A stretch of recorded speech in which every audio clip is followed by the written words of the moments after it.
ओम शांति। राजयोगी जीवन की आधारशिला ब्रह्मा भोजन, इस बुक से हम सभी सुन रहे हैं।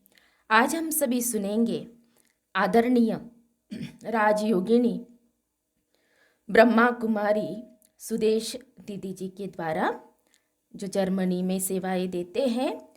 उन्होंने कहा है, ब्रह्मा भोजन हमारे संस्कारों में शुद्धि भरता है। दीदी जी से प्रश्न पूछे गए हैं।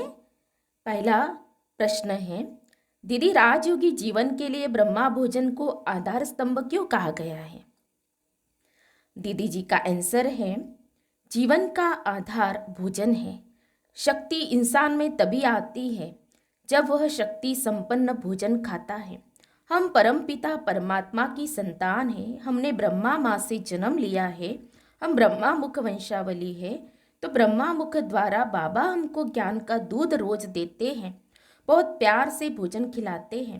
जैसे प्रकृति की सामग्री प्रकृति देती है और लौकिक माँ उससे भोजन तैयार करके देती है, वैसे ही ब्रह्मा बाबा हम बच्चों को बहुत प्यार से शिव बाबा द्वारा जो मिला हुआ है उससे भोजन तैयार करके खिलाते हैं। हमको ईश्वरीय सेवा करनी है, इसलिए शरीर स्वस्थ चाहिए। हम जो भोजन खाते हैं वह ब्रह्मा भोजन है। शिव बाबा के भंडारे में ब्रह्मा बाबा ने सब कुछ समर्पण किया और उससे भोजन तैयार हुआ। उस भावना से भरा हुआ, प्रेम से तैयार किया हुआ भोजन ब्राह्मण खाते हैं। भोग शिव बाबा को लगाते हैं, इसलिए ब्रह्मा भोजन कहा जाता है। शिव बाबा को इसलिए लगाते हैं कि इस भोग में शक्ति भर जाए, शुद्धि भर जाए। प्रकृति में अभी कोई सतो प्रधानता नहीं रही है, तो तंदुरुस्ती के लिए, मन की शुद्धि के लिए ब्रह्मा भोजन बहुत जरूरी है। यह आधार है ब्राह्मण जीवन, योगी जीवन का। नेक्स्ट क्वेश्चन,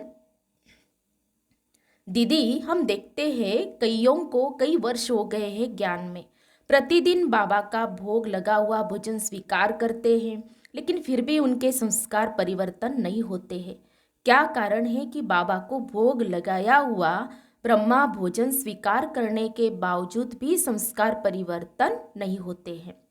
दीदी जी का आंसर है, एक है ब्रह्मा भोजन शरीर के लिए, दूसरा है ज्ञान का भोजन जो ब्रह्मा माँ तैयार करके देती है।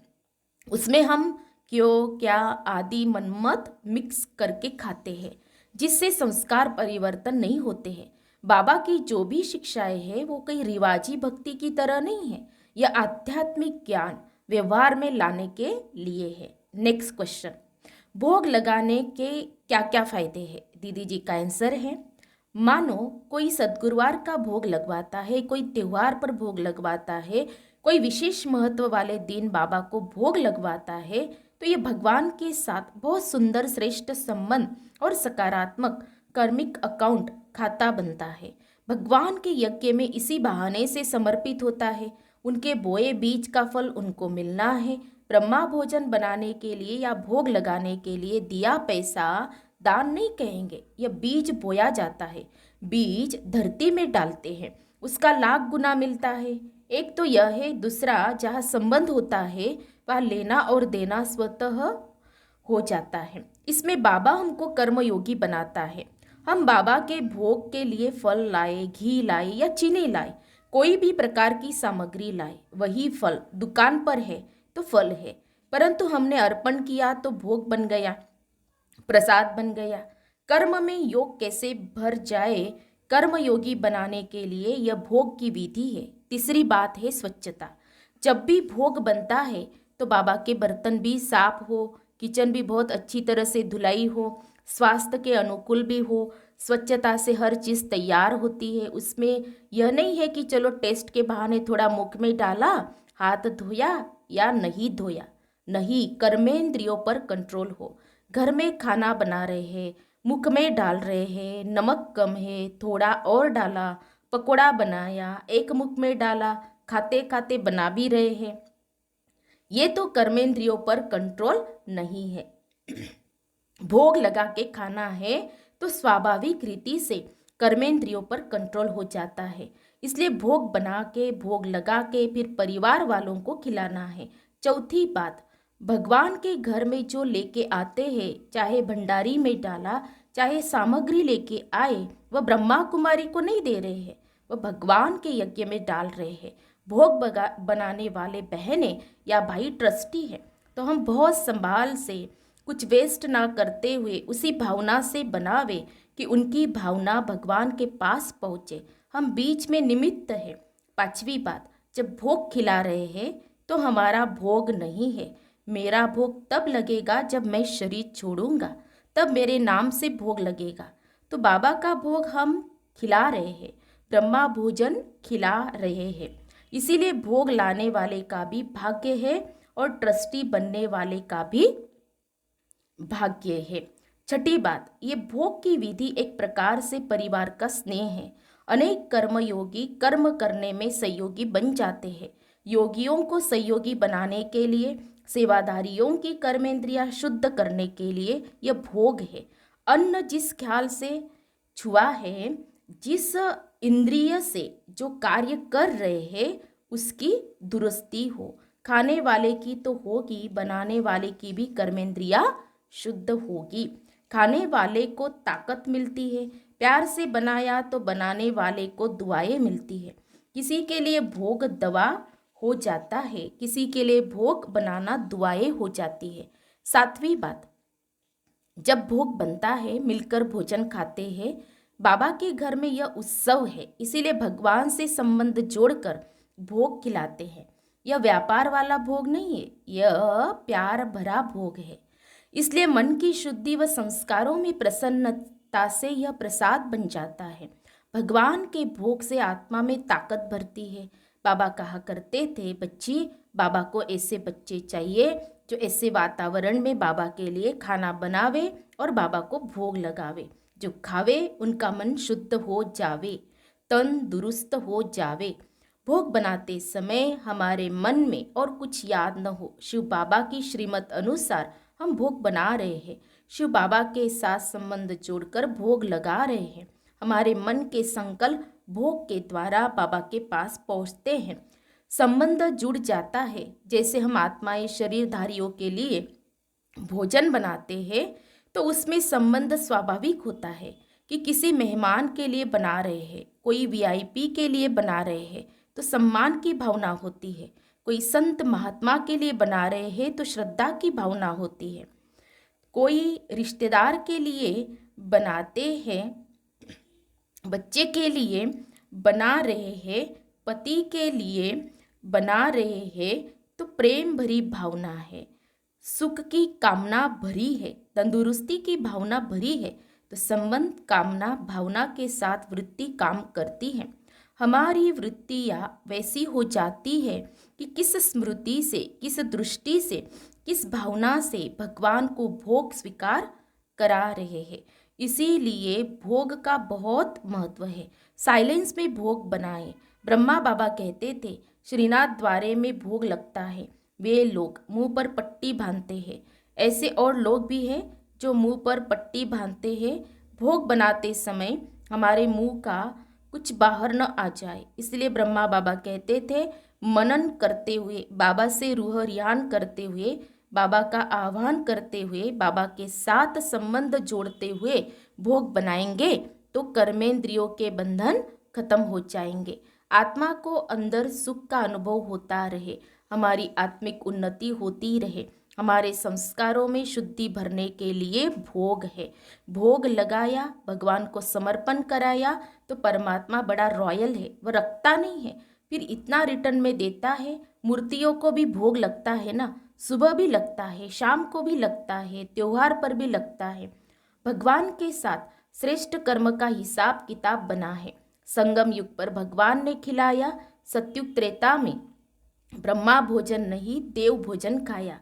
फिर द्वापर में भक्तों ने भगवान को भोग स्वीकार कराया, भगवान ने उनको प्रेरित किया, उनके द्वारा भोग लगवाया, उनकी मनोकामना पूर्ण कराई। तो इतना ब्रह्मा भोजन का महत्व है। भक्ति मार्ग में कोई न कोई देवी देवताओं को भोग लगाकर लोग खाते हैं, फिर जरा सा प्रसाद हो उसको भी बड़ा महत्व देते हैं।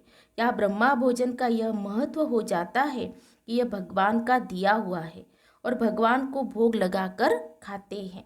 नेक्स्ट क्वेश्चन, दीदी, बिना भावना से या अनुशासन से बनाया गया भोग क्या बाबा स्वीकार करते हैं? दीदी जी का आंसर है, समझो ऐसे बनाया गया है तो भगवान भी ड्यूटी समझकर महिमा कर देंगे।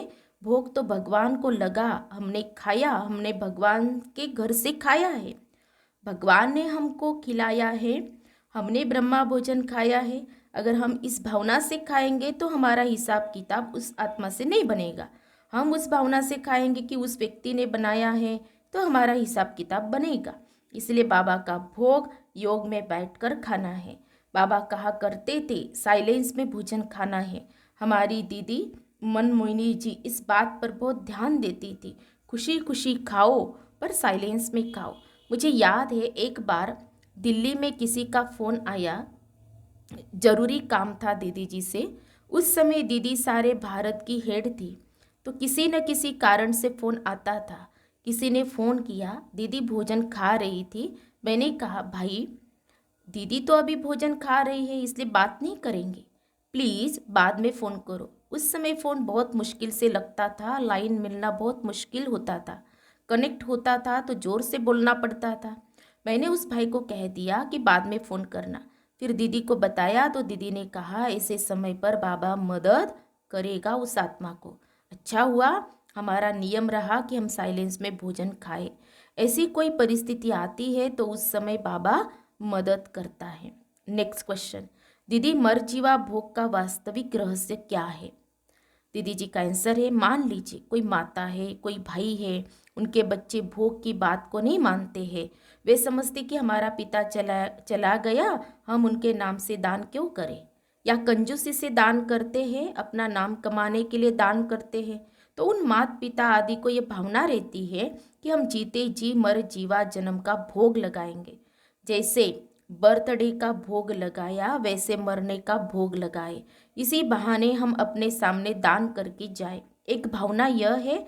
दूसरी भावना है कि हम अब मर दूसरी भावना है कि अब हम मर गए, अब पुराना संबंध हमको न खींचे, हमारा पुराना संस्कार काम न करे। नेक्स्ट क्वेश्चन, दीदी बाबा के समय के भोजन से जुड़े हुए अनुभव सुनाइए।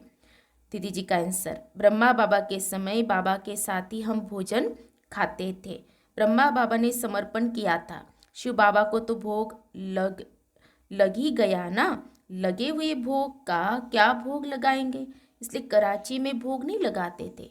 माउंट आबू में जब आए तब बेगरी पार्ट शुरू हुआ, बड़ी इकोनॉमी से चलना हुआ।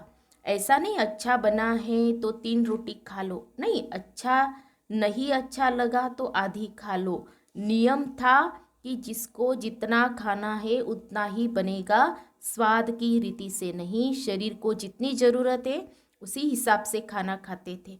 बाबा को फिर कईयों का सहयोग मिलने लगा। बाबा कहते थे ब्राह्मणों के पेट में शुद्ध भोजन जाना चाहिए, सेवा में कहाँ भी धन आ सकता है।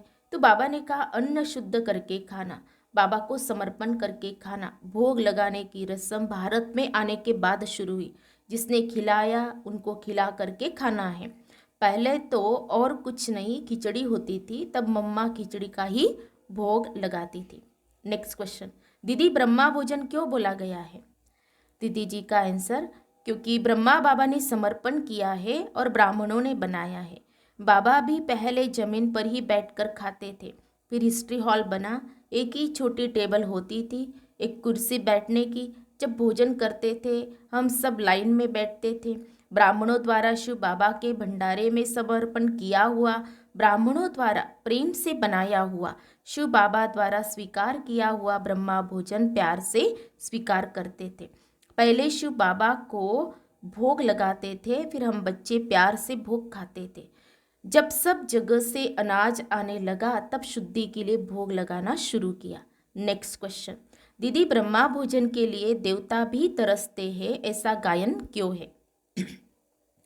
दीदी जी का आंसर, जब देवता बन गए तो ब्रह्मा भोजन है ही नहीं। जो देवता थे वे ब्राह्मण न बने तब तक ब्रह्मा भोजन नहीं मिलेगा ना, इसीलिए देवता ब्रह्मा भोजन के लिए तरसते हैं।